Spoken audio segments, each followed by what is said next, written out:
Hello again, friends and strangers! Welcome back to Shenanigans. I wish everyone a happy new year. I hope you all had a great holiday celebration with your friends, with your family.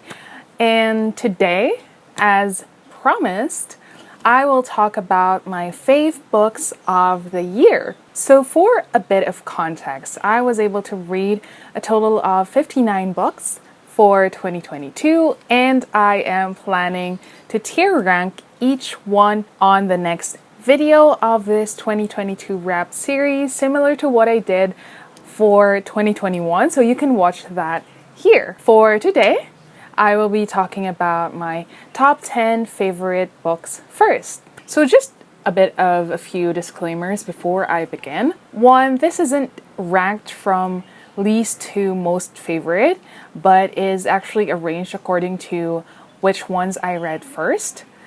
Two, they all aren't necessarily 2022 releases. In fact, I think most of them are backlist titles, and only a few titles were 2022 releases. Number three, even if these are my fave books of 2022, they don't necessarily mean that I give them 5 stars, which could also mean that the rest of the books that I read for 2022 that I gave 5 stars to didn't make the cut to being part of my top 10 books of the year. For the first book, so this was one of my earlier reads for 2022, and it is Miracle Creek by Angie Kim. This book is set in 2009 in the small and quiet town of Miracle Creek. Life's stories of an immigrant family from Korea and the entangled mess that involved the deaths of an autistic child and a mom of an autistic kid. A string of events leads to the accusation of a mom for supposedly planning to kill her own autistic child versus the immigrant family that is keeping secrets of their own. Although this was shelved under the thriller genre, Miracle Creek actually plays out like a mystery TV drama told in multiple POVs. I love that it was told in multiple POVs because it adds to the mystery of it all and adds a lot of substance to the characters. This is a beautiful, frustrating, and gripping story about the beauty and the ugly in us humans and how unfair the world really is. Moving to the next book, which is a top 2, this actually has 3 books, but I'm just gonna bulk them into one favorite, and that is the Rainbow Saga series by Fondly. I only have a copy of Jade City, and I read Jade War and Jade Legacy via ebook and audiobook. So Jade is everything in the island of Kekon.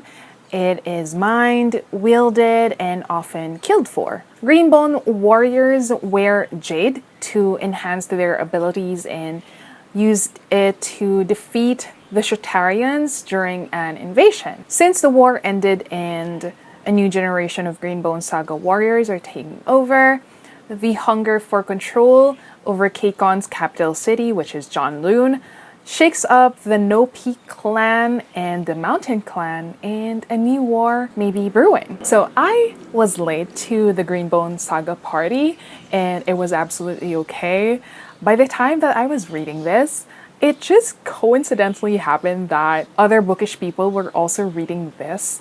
So that was a nice experience. And I was kind of buddy reading this with Pam from This Book Belongs to Pam. I say kind of because one of us would be ahead of the other and vice versa. The writing, the world building, the characters, the very thick plot, they're all just chef's kiss.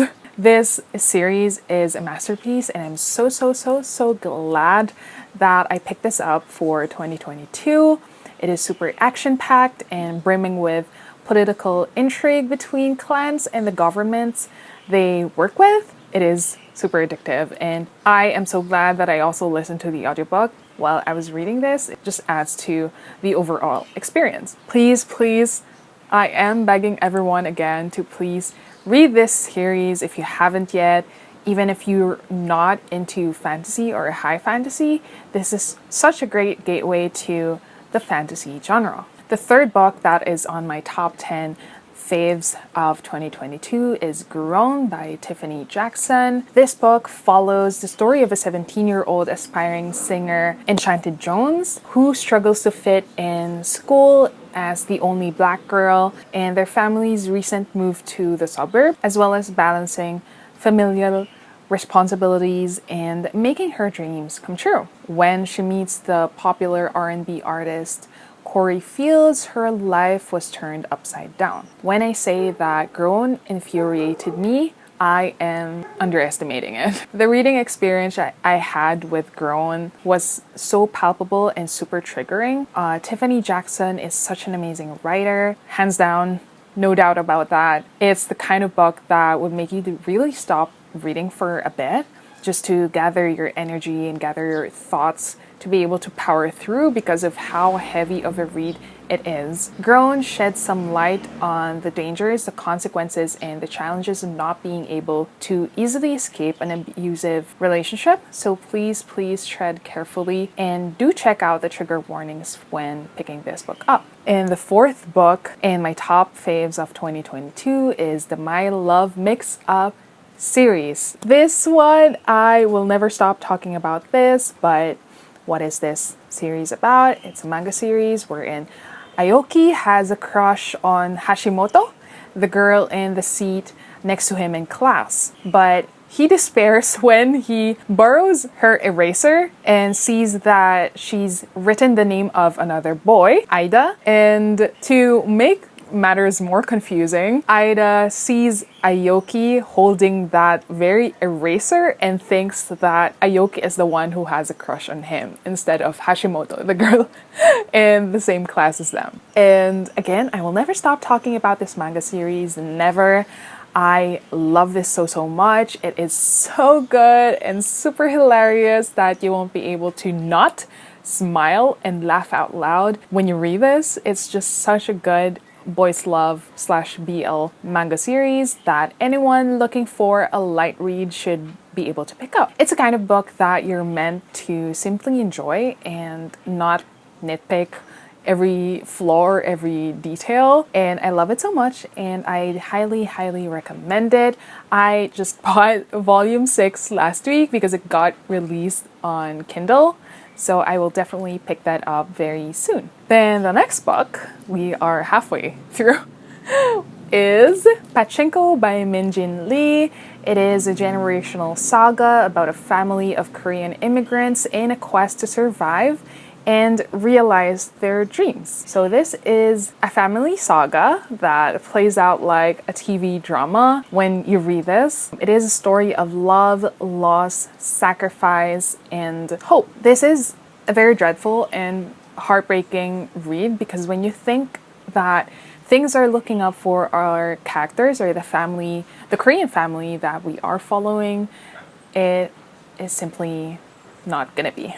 This is an absolute must-read. Historical fiction that is perfect for everyone, but especially for women. At the heart of this novel are mothers, wives, sisters, aunts, and daughters who are just struggling to be themselves while conforming to different gender roles and societal standards. So I highly recommend this. I totally get the hype surrounding Pachenko, and I am such a clown for including this as my top faves when I haven't even finished watching the Apple TV series. So I also recommend that because I've watched a few episodes of the series and it's so good. Highly recommend.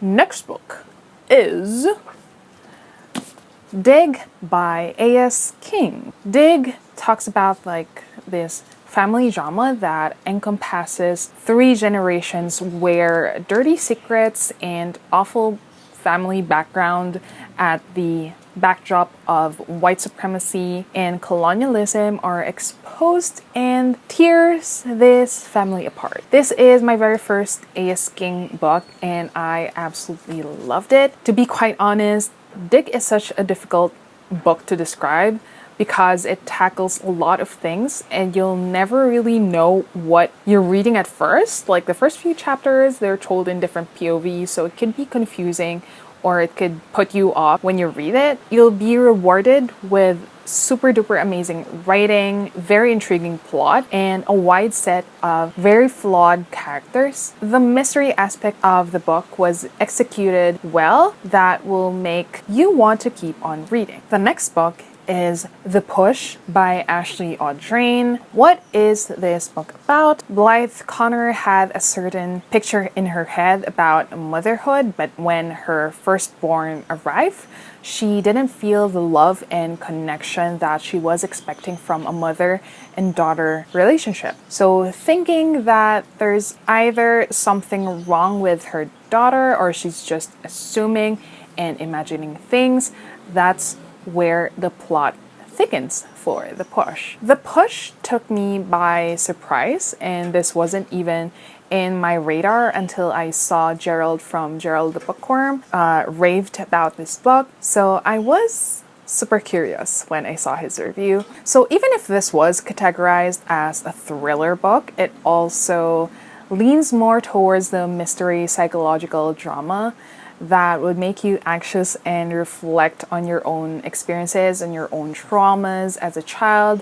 thinking if it's also possible to pass it down to your children. This book really unlocked new fears about motherhood and especially children. This is super disturbing and super dark. The ending gave me the same vibes that I got from when I read Behind Her Eyes by Sarah Pinborough. If you know, you know.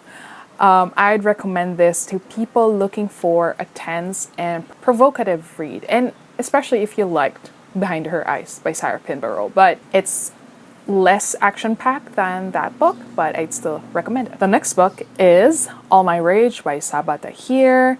This is a sweeping contemporary YA book exploring loss, grief, and what it means to love despite the traumas and flaws, and how one defines the word home in a place that you don't fit in. So throughout the time that I was reading it, I keep on thinking that All My Rage was a very apt title for this book, because boy was I fucking enraged to actual tears when I was reading this. I thank Ina from Books and Boy Bands for leading the group read along and the discussion of this amazing book. This book explored many things very delicately with amazing writing and very great characterization.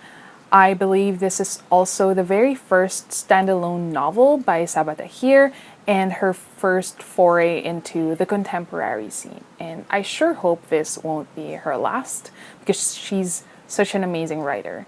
It was an unforgettable journey reading this book, which will always have a special place in my heart and which I will definitely always recommend to other readers. So this is a definite must-read for everyone.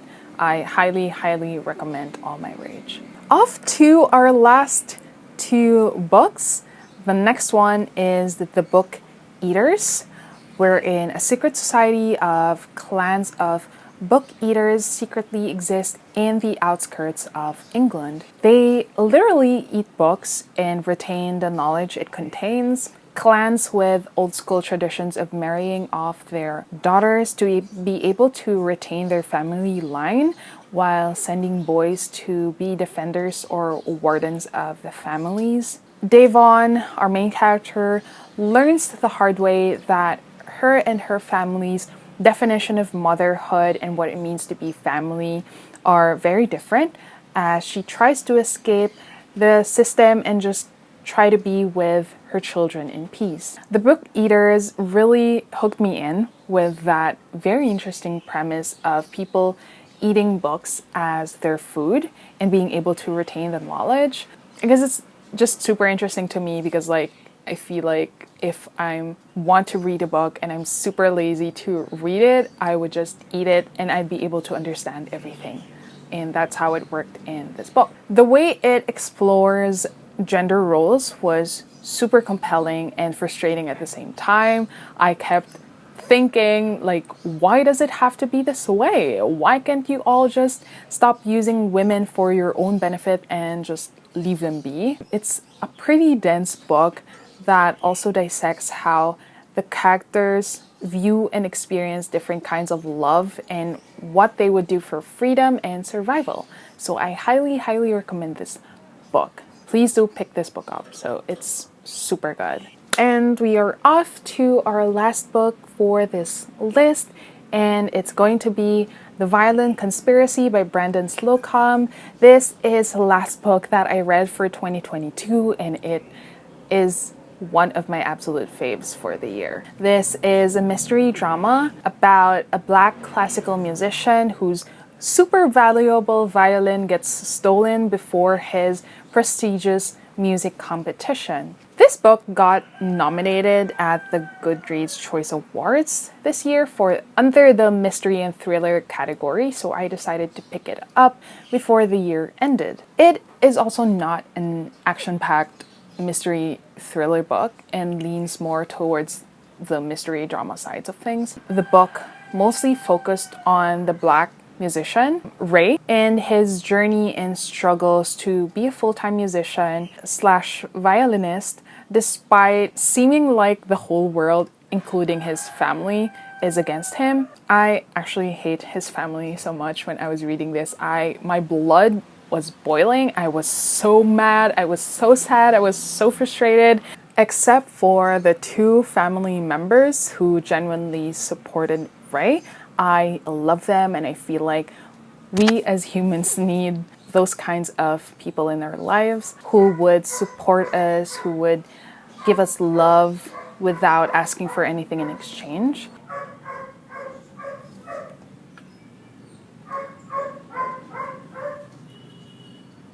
This novel may be fiction, but the racism, the police brutality, and the emotional abuse from family is actually real life. It actually happens. Our main character, Ray, is no doubt extremely talented, and the higher he flies, the harder it seems that people tend to push him down just because he's Black and he has no place in the classical music world. The writing was really good and I was absolutely engrossed. And